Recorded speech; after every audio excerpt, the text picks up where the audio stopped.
Suspense. Autolite and its 96,000 dealers present Miss Joan Bennett in Statement of Mary Blake, a suspense play produced and edited by William Spear. Harlow, where did you get those suspenders? Hap, my envious end man, those are Autolite Stay Full battery suspenders. What queer animals on them? Is that a camel? That Hap is a contented camel with a smile from hump to hump. He knows that Autolite Stay Full batteries are the batteries that need water only 3 times a year in normal car use. And that's because they have over 3 times more liquid reserve than batteries without Stay Full features. Wow, what's this dancing dervish doing? He's celebrating his release from camel watering. Just got a new Stay Full battery. This is gonna kill me. Do Autolite Stay Full batteries do handstands, too? On my suspenders, they do, because Autolite Stay Full batteries give 70% longer average life than batteries without Stay Full features, according to recent tests based on SAE life cycle standards. And remember, too, Autolite Stay Full batteries need water only 3 times a year in normal car use. Anything else, Wilcox? Just one more thing. You're always right with Autolite. And now, with Statement of Mary Blake and the performance of Miss Joan Bennett, Autolite hopes once again to keep you in suspense.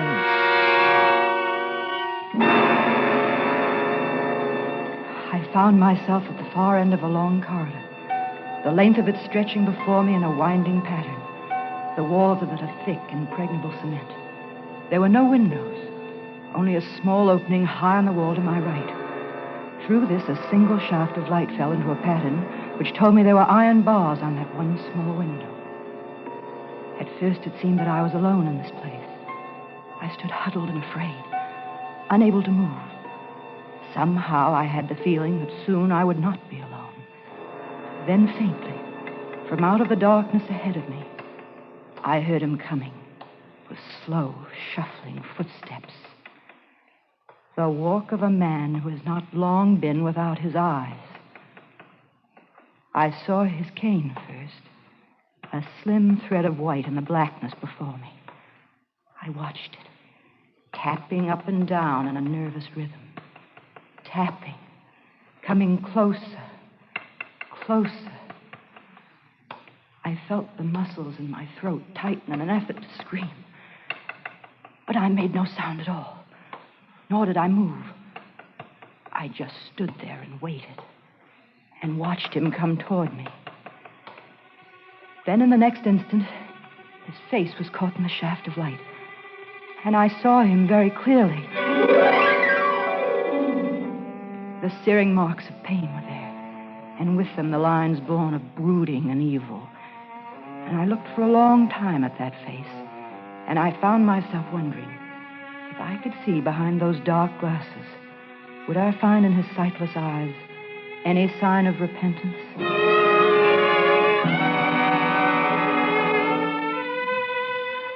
I remembered suddenly how Gregory Martin had looked the first time I saw him, his tall form standing with casual poise in the doorway, that handsome face creased by the broad smile that bid me welcome into his home.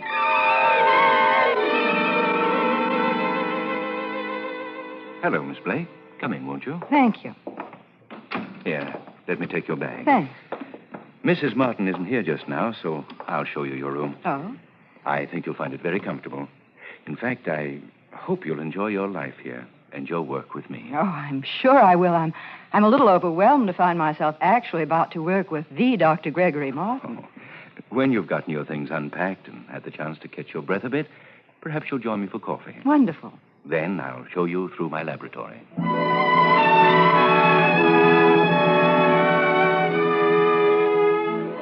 I felt no fear at all that first day. My room was luxurious and beautiful, and the laboratory is beyond anything I'd ever imagined in its completeness. I didn't meet Lorna Martin during that first day as a member of the household, but in the evening her husband invited me to join the intimate group of friends that were gathered in front of a glowing fire in their living room. And how about you, Professor? Yes? Let me fill your glass. I have my customary toast to make. Yes, my boy, indeed. I want to join you on that one. Attention, everyone. A toast. The toast. To the lovely Lorna. A woman of such abundant charm that it's Unfair, really, for one man only to call her his. But 3 years ago, she made her choice, and I found that it was such a commendable one that I, for one, think we should forgive her. And so, here's to the lovely Lorna, my wife.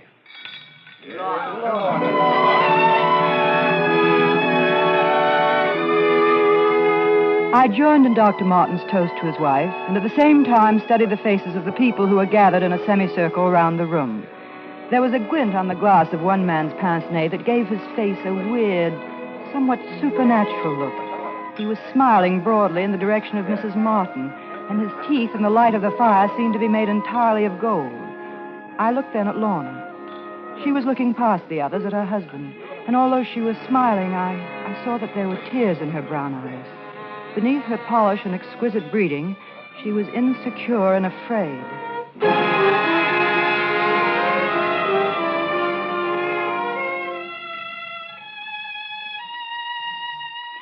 Late that night after the party, I was thirsty, so I put on my robe and went quietly down the carpeted stairs. The big double door that led into the living room was closed, but I could see that a lamp was lit inside the room. And then as I passed by, I heard her. She was sobbing softly. I turned quickly to go back to my room. I didn't want to be placed in the embarrassing position of hearing something I shouldn't. But before I'd gotten out of earshot, I heard her sobbing stop suddenly with a noise that sounded like the flat of a palm hand hitting hard against a cheek.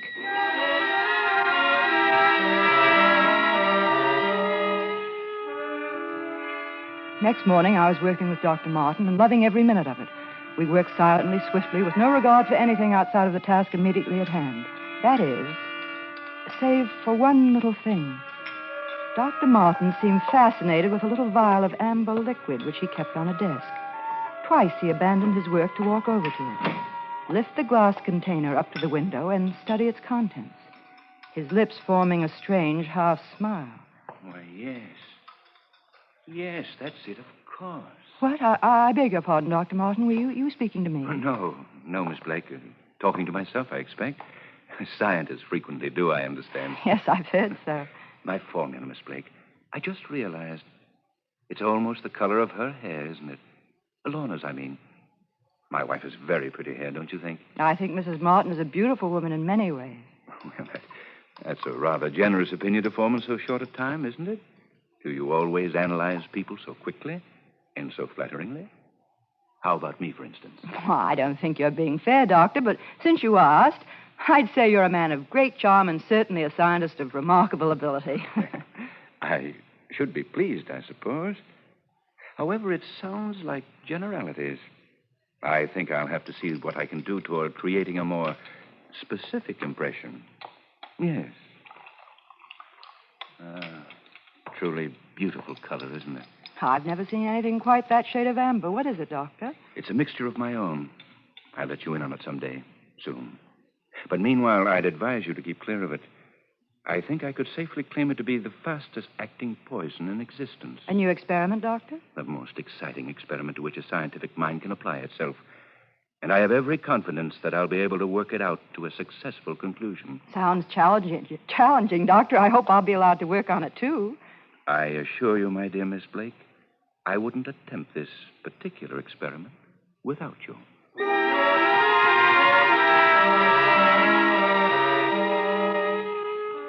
Neither of us made mention of his poison again, and indeed it seemed that the doctor had quite forgotten it. We were both working hard on the completion of his current project. Lorna Martin worked with us part of the time, and it was only then that I learned she had previously always assisted her husband with his work. It was, in fact, Lorna who suggested the final step that led him quickly to the result he had been striving for. We worked from early morning until late at night, and on the third day towards midnight, the project was completed. We had a late supper, and after a glass of liqueur, I left the doctor and his wife and went to my room. Yes? I'm sorry. Were you asleep? Oh, no. No, I was just sitting here relaxing, Doctor. I'm still too excited to do any sleeping. Well, that's exactly how Lorna and I found ourselves feeling. So we decided to sit up and talk a bit over another glass of liqueur. We wondered if you'd join us.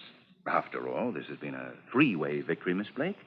We want you in on our triumphal toast. Oh, that's a generous thought. I'm afraid I wasn't much more than a spectator in this instance. Oh, nonsense. Come along. Well, I am certainly eager to talk with Mrs. Martin. I had no idea she was an active colleague of yours in the laboratory. Oh, yes. Lorna's been of tremendous help to me. In the past, I would say she's been quite indispensable. Lorna's brilliant mind amazed me from the first moment I met her. Here we are. Lorna, my dear, Miss Blake and I were just having a most engrossing conversation, wholly about you. It seems Miss Blake has been greatly impressed by the work you've done on this idea of mine. Oh, Dr. Martin, you're making it sound as if I had minimized your own work. I didn't mean... Of course you didn't. I do understand. And you needn't make apologies in my direction for your appreciation of my wife's talents. Here now. A liqueur for you, Miss Blake. Same as earlier? Please. There you are. Thank you. Lorna, dear. How about you? Your glass can stand a little replenishing, I should imagine. Let me see. No. Why, you still have some that you haven't even touched. In the few seconds that had passed since Dr. Martin and I had entered the room, 3 distinctly sharp and clear thoughts had crossed my mind in sudden, quick succession. And each of them struck at my insides like the painful puncture of a thin, sharp blade. 1, that Dr. Martin, professionally, was insanely jealous of his wife. 2, that it was totally unlike Lorna Martin not to speak to us as we entered the room. And 3, that Dr. Martin had just gone over to his wife to make absolutely certain that she was dead.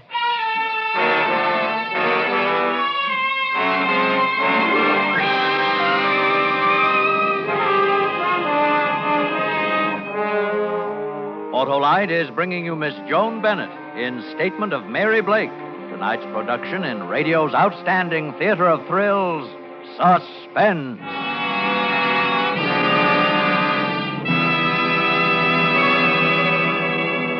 Say, Harlow, can I get a pair of those Autolite Stay Full battery suspenders? Hap, there's a catch to these suspenders. Of course. Wouldn't be suspenders without a catch. Well, to get a pair of these, you'll have to rave about that special feature of the Autolite Stay Full battery, the fiberglass retaining mat that protects every positive plate to keep the power-producing material in place for longer life. 70% longer life, in fact, than batteries without Stay Full features. And this is proven in recent tests based on SAE life cycle standards. Doesn't anyone but you have a pair of those wonderful, wonderful suspenders? No. These suspenders were made for me by a happy car owner who recently bought an Autolite Stay Full battery, the battery that needs water only 3 times a year in normal car use. Said he couldn't thank me enough for telling him about it. So, friends, see your Autolite battery dealer tomorrow. And remember, you're always right with Autolite. And now, Autolite brings back to our Hollywood soundstage our star, Miss Joan Bennett, in Statement of Mary Blake, a tale well calculated to keep you in suspense. I stood there, unable to speak. Dr. Martin looked at me. He was amused at my reaction to his wife's murder.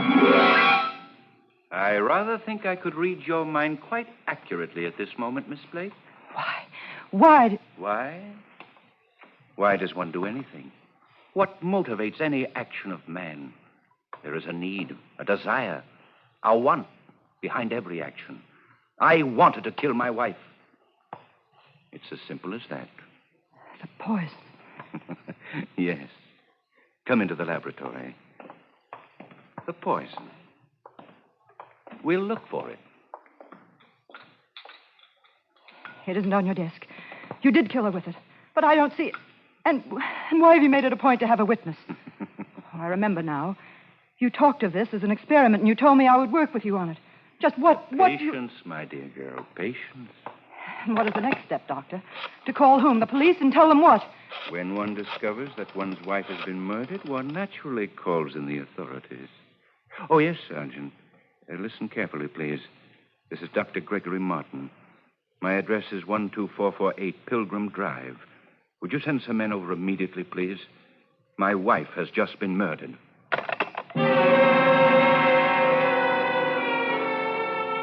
The complete realization of what he had done seemed to come upon me all at once. A sudden delayed shock that hit me with the impact of a hammer blow.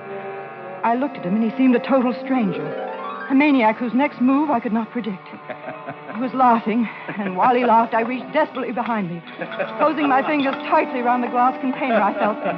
And I prayed that it contained something that would serve as an effective weapon against the murderer. With one quick movement, I flung it full in his laughing face. And I watched it eat away his skin like a sheet of tissue paper in a soaring flame.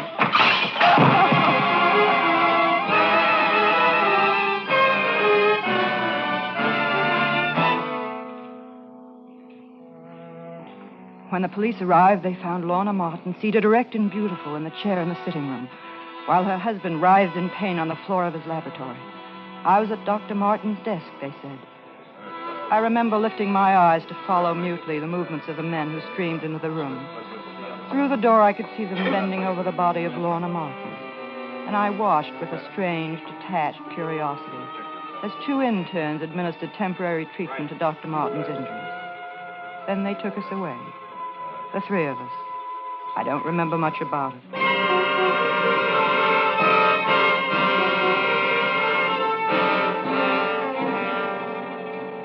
Do you want to talk now? Come now, Miss Blake. We realize that you've been under a great strain. We want to find out exactly what happened, and we must know exactly what part you played. You know, in view of what has happened to Dr. Martin and his wife, a man so revered and well-known, we will be subjected to a great deal of pressure to bring someone to justice for this thing. Justice? How can Lorna Martin ever know justice? Let's hear your story, Miss Blake, from the beginning. There were 3 people alone in that house when this happened.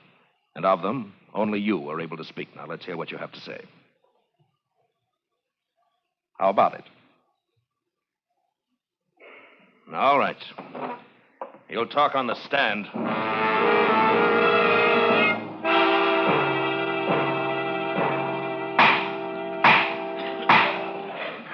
Will the witness please take the stand? Swear to tell the truth, the whole truth, nothing but the truth, so help you God. It was like a dream still. The setting now is a court of justice. And I sat numbly among strange faces and gesturing hands and questioning voices. Please tell the court. I could hear words tumbling towards me and how then well float you have softly known away, Dr. only to return Gregory with Martin, renewed please. force. Dr. Martin has been my close friend and associate for over a dozen years. His fine character cannot be questioned. He and his wife were an unusually devoted couple. This thing that has happened is shocking. You were a frequent visitor in the Martin home for many years, Dr. Lee. Yes? Can you relate to the court any scenes you witnessed in the Martin household which might have an important bearing on this case? I attended a gathering at the Martin home on the very night that Miss Blake first came there. She sat with us in the living room, and throughout the evening I was aware of her studying Dr. Martin with a peculiar intensity. It was extremely odd. As the medical examiner on this case, will you please tell the court your findings which revealed the cause of Lorna Martin's death? Mrs. Martin was poisoned. The poison was in liquid form, taken internally. It was obviously expertly prepared by someone well acquainted with scientific formulas, someone who had access to an excellently equipped laboratory. Please tell the court whose fingerprints were found on the liqueur glass from which Lorna Martin drank the poison that killed her. We found on the glass the prints of Mrs. Martin and those of Mary Blake. And no others? No, sir. No others. Did you discover any more of the poison like that which was used to kill Mrs. Martin? There were several drops of it left in the glass from which Mrs. Martin drank. Later, during our investigational search of the entire house, more of the poison was found. And will you please tell the court where the remainder of that poison was found? Yes, sir. In a perfume bottle on the dressing table in the room of Mary Blake. The voices floated in and out and around the room. And some of the words hit against the walls and echoed back at me.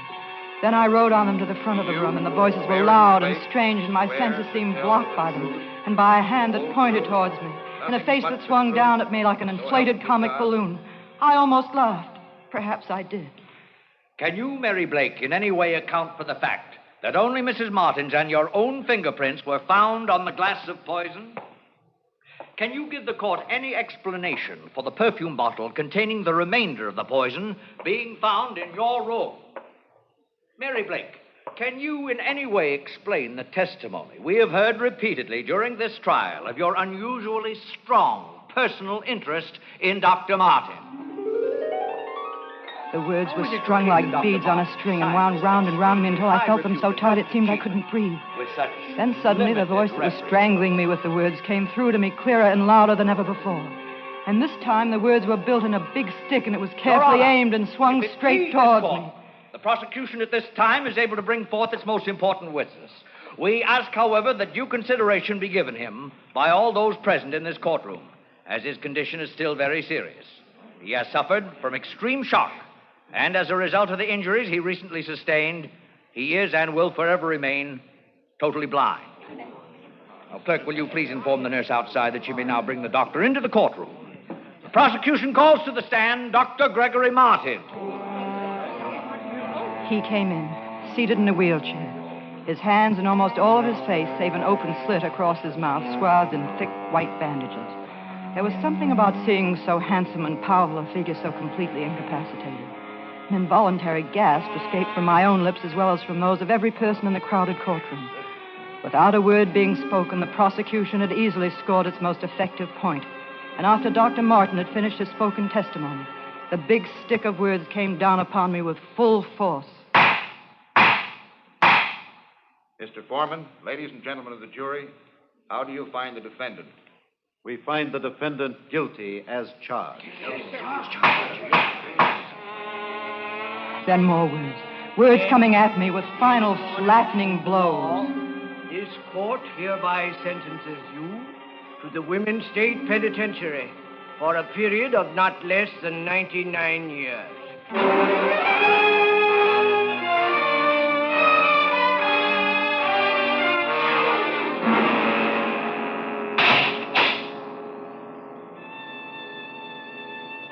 I found myself at the far end of the long corridor, the length of it stretching before me in a winding pattern, the walls of it of thick, impregnable cement.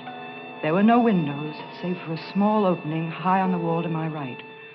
Through this, a single shaft of light fell into a pattern which told me that there were iron bars on that one small window. At first, it seemed that I was alone in this place. I stood huddled and afraid, unable to move. Somehow I had the feeling that soon I would not be alone. Then faintly, from out of the darkness ahead of me, I heard him coming with slow, shuffling footsteps. The walk of a man who has not long been without his eyes. I saw his cane first, a slim thread of white in the blackness before me. I watched it, tapping up and down in a nervous rhythm, tapping, coming closer, closer. I felt the muscles in my throat tighten in an effort to scream, but I made no sound at all, nor did I move. I just stood there and waited, and watched him come toward me.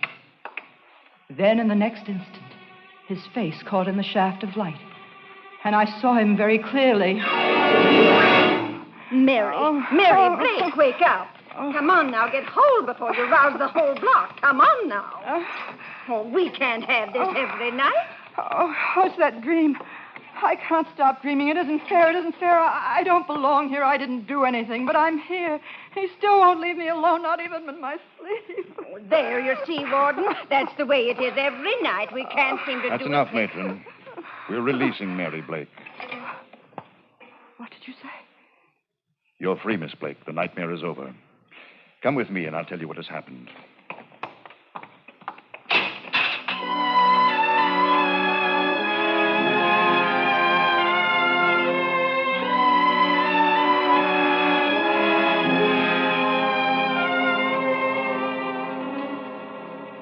Miss Blake, the state has no way of returning these weeks of freedom it wrongly took from you, nor of erasing the shock and heartbreak you've been forced to suffer. We can only hope that it has not too deeply embittered you and hasn't totally destroyed your faith in the justice one customarily finds in our courtrooms.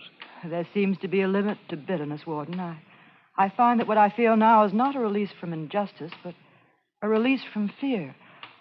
I know that he can never reach me again, even in my dreams.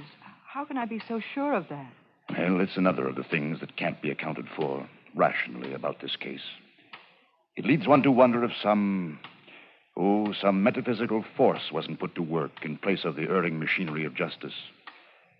Miss Blake, when you blinded Dr. Martin, you limited his vision to mental images. And over the period of time that has lapsed since the day you received sentence, it seems the doctor's mind would not free him from one particular visual experience. He, too, suffered from a recurring dream, which, due to his impairment, was inflicted upon his waking as well as sleeping hours. The dream, did he describe it? Oh, he did, in detail. It seemed that there was... Slow, groping steps. I entered a narrow corridor. With my hands, I felt that the walls were of a thick, impregnable cement. And the tap of my cane produced an echo that told me the corridor was one of interminable, winding links. I did not want to enter nor walk through it. Yet it seemed that I was forced to. And the walking, seemed endless. I wanted to cry out, but could find no voice. I wanted to see a single light from a window or an open door, to know that there was somewhere an end to the blackness. But there was no light and no end. I wanted to turn back, but there was no turning back and no end to my walking. And although I had the feeling of being alone in this place, I knew that I was not alone and never would be. And it was worse than being alone. For though I could not see her, and though she did not touch nor speak to me, I knew she was there. And for me, she would always be there.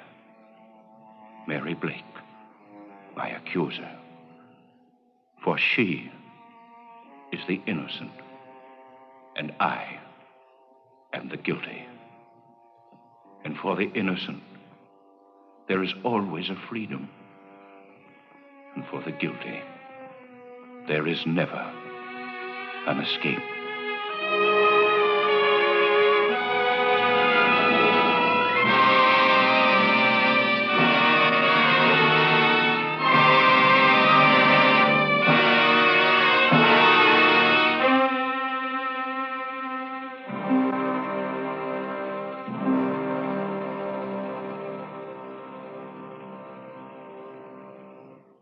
Suspense, presented by Autolite. Tonight's star, Miss Joan Bennett. Hello, I just ran out and bought an Autolite Stay Full battery. Now, do I get a pair of those wonderful suspenders? Well, Hap, you sway me. But let me say a word about the more than 400 products made by Autolite for cars, trucks, planes, and boats in 28 plants coast to coast. These include complete electrical systems used as original equipment on many makes of America's finest cars. Spark plugs, batteries, generators, coils, distributors, electric windshield wipers, starting motors, bullseye sealed beam headlights. All engineered to fit together perfectly, work together perfectly, because they're a perfect team. So, friends, don't accept electrical parts supposed to be as good. Ask for and insist on Autolite original factory parts at your neighborhood service station, car dealer, garage, or repair shop. Remember, from bumper to tail light, you're always right with Autolite.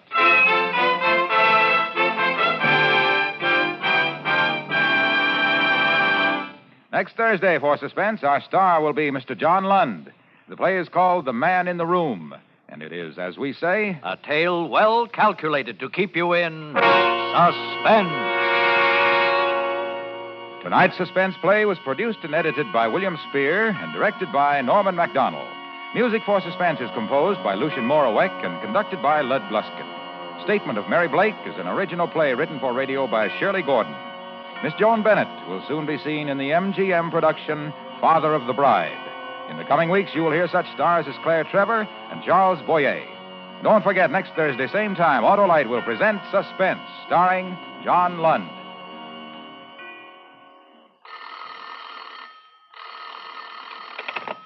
You can buy Autolite Stay Full batteries, Autolite resistor or regular spark plugs, Autolite electrical parts at your neighborhood Autolite dealers.